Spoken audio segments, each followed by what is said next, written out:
we will continue with the Christmas story. Today's story is called Waiting for Christmas. Herman and I finally locked our store and dragged ourselves home. It was 11 p.m., Christmas Eve. We'd sold almost all of our toys. And all of the layaway except one package had been picked up. But the person who had put $1 down on that package never appeared. Early Christmas morning, our 12-year-old son, Tom, Herman, and I were out under the tree opening up gifts. But there was something humdrum about this Christmas. Tom was grown up, and I missed his childish exuberance of past years. As soon as breakfast was over, he left to visit friends, and Herman disappeared into the bedroom, mumbling, "I'm going back to sleep." So there I was alone. It was nearly 9 a.m. Sleet mixed with snow cut the air outside. Sure glad I don't have to go out on a day like today, I thought to myself. And then it began, something I'd never experienced before, a strange, persistent urge. Go to the store, it seemed to say. That's crazy, I said to myself. No one opens shop on Christmas Day. For an hour, I fought that strange feeling. Finally, I could stand it no longer. I got dressed. I put on my wool coat, placed my hat on my head, then my galoshes, scarf, and gloves. Once outside, the wind cut right through me and sleet stung my cheeks. I felt ridiculous. I had no business being out in the bitter chill. There was the store just ahead. But what in the world? I wondered.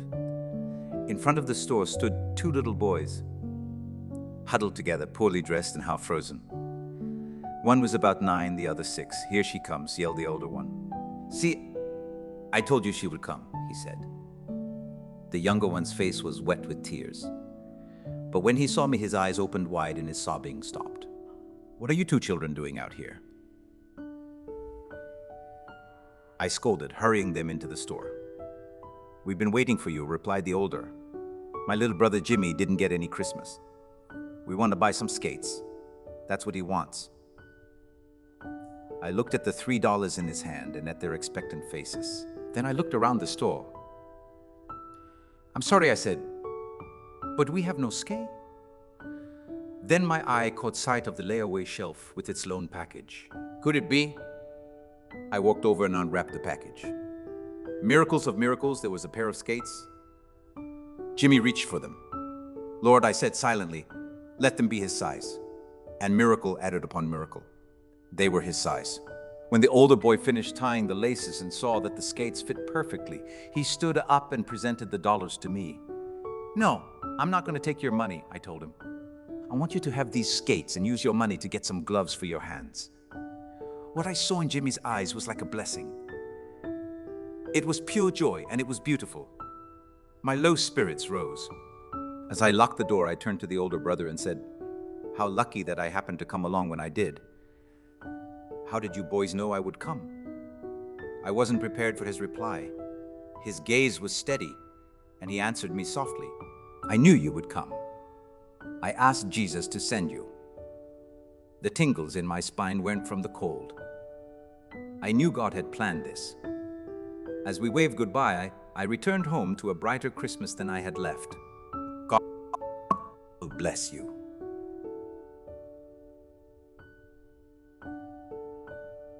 We will continue with the Christmas story. Today's story is called A Christmas Adventure. I remember my first Christmas adventure with Grandma. I was just a kid. I remember tearing across town on a bike to visit her on the day my big sister dropped the bomb. "There is no Santa Claus," she jeered. "Even dummies know that." My grandma was not the gushy kind, never had been.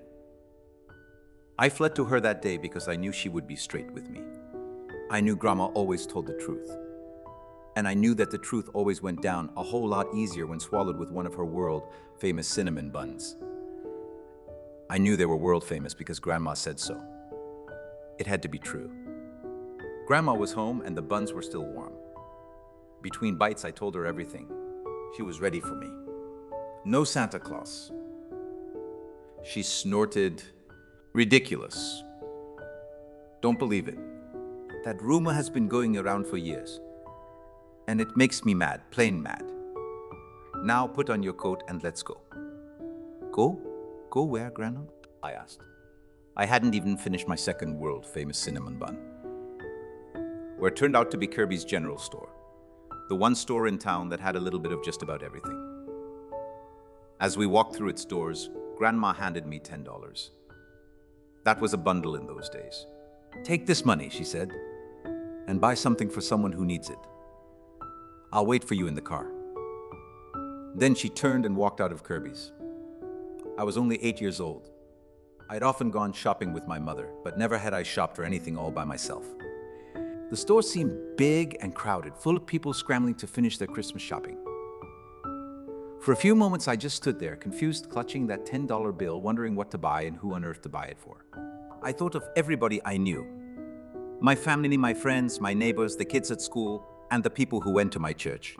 I was just about thought out when I suddenly thought of Bobby Decker.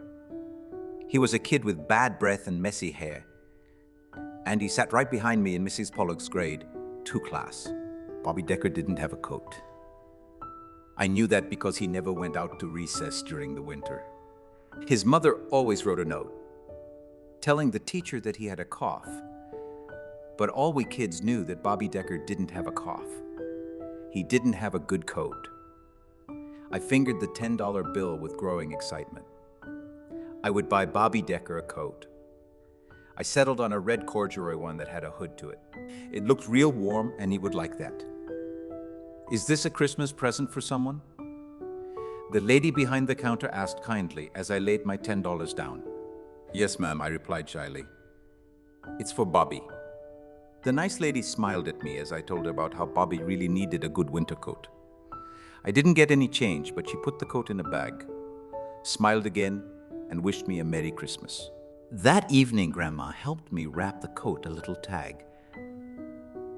Fell out of the coat, and Grandma tucked it in her Bible in Christmas paper, and ribbons and wrote to Bobby from Santa Claus on it. Grandma said that Santa always insisted on secrecy. Then she drove me over to Bobby Decker's house, explaining as we went that I was now and forever officially one of Santa's helpers. Grandma parked down the street from Bobby's house, and she and I crept noiselessly and hid in the bushes by his front walk. Then Grandma gave me a nudge. All right, Santa Claus, she whispered, get going. I took a deep breath, dashed for his front door, threw the present down on his step, pounded his door, and flew back to the safety of the bushes and Grandma. Together, we waited breathlessly in the darkness for the front door to open. Finally, it did, and there stood Bobby. 50 years haven't dimmed the thrill of those moments spent shivering beside my grandma in Bobby Decker's bushes. That night, I realized that those awful rumors about Santa Claus were just what Grandma said they were. Ridiculous. Santa was alive and well. And we were on his team. I still have the Bible, with the coat tag tucked inside it of $19. 95. May you always have love to share, health to spare, and friends that care. God will bless you. We will continue with the Christmas story. Today's story is called An Older Brother's Gift. It was the Christmas season of 1994. 9-year-old Jaron and his 6-year-old brother Parker were excited. They had entered a reading contest sponsored by a grocery store in their hometown. The 2 students who read the most books would each win a brand new bicycle. All they had to do was have their parents and teachers sign for each book they read. 2 bikes were to be awarded. 1 for the 1st to 3rd grade levels, and 1 for the 4th to 6th grade levels. Parker was especially excited because this was a way for him to earn a bike. He really wanted one. He was tired of watching his older brother ride around on the new purple 10-speed bike he had earned by working at a yard sale. Parker thought that it would be great to earn a bike of his own by reading books. So he started to read books as fast as he could. He read Curious George, Green Eggs and Ham, and Brown Bear, Brown Bear. But no matter how many books he read, someone in his grade level had read more. Meanwhile, Jaron had not been all that enthusiastic about the contest. When he went to the grocery store and checked the big chart with all the readers listed and how many books each had read, however, he could see that his younger brother had little chance of winning the contest. Touched with the true meaning of Christmas, the joy of giving, He decided to do for Parker what he could not do for himself. So Jaron put away his own bike and library card in hand, went to work. He read and read. He read when he wanted to ride his bike. He read as much as 8 hours a day. The thrill of perhaps having such a wonderful gift to give kept him going. The day came when the final lists were to be turned in. Jaron's mother took him to the store, and he turned in his list and admired the prize winners' bikes on display. The store manager watched him admire the shiny red 20-inch bike. "I suppose if you win the contest," the manager said, "you'll want the larger bike, won't you?" Jaron looked up at the man's smiling face and said very seriously, "Oh no, sir. I would like one exactly this size. But isn't this bike too small for you?" "No, sir. I want to win it for my little brother." The man was surprised. He turned to Jaron's mother and said, "This is the best Christmas story I've heard all year." Jaron's mother hadn't known that he had worked so hard for his little brother. She looked at Jaron with great pride and joy as they went home to await the contest results. Finally, the phone call came. By reading 280 books, Jaron had won. With his parents' help, he hid the bicycle in his grandma's basement until Christmas Eve. He could hardly wait to give Parker his gift. On Christmas Eve, the whole family gathered at Grandma's home for a special family home evening.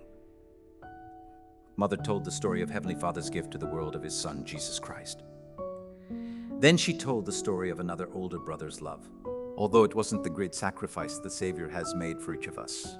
She said it was a sacrifice, and it showed how much the older brother loved his younger brother, Parker, and his family. Listen to the story of a brother who had read 280 books to win his little brother a bike. "My big brother would do something like that for me," Parker said. At that, Jaron ran to the other room, where Grandma had moved the bike. The rest of the family proudly grinned while he wheeled out the two-wheel treasure he had earned for his younger brother. Parker ran over to the bike.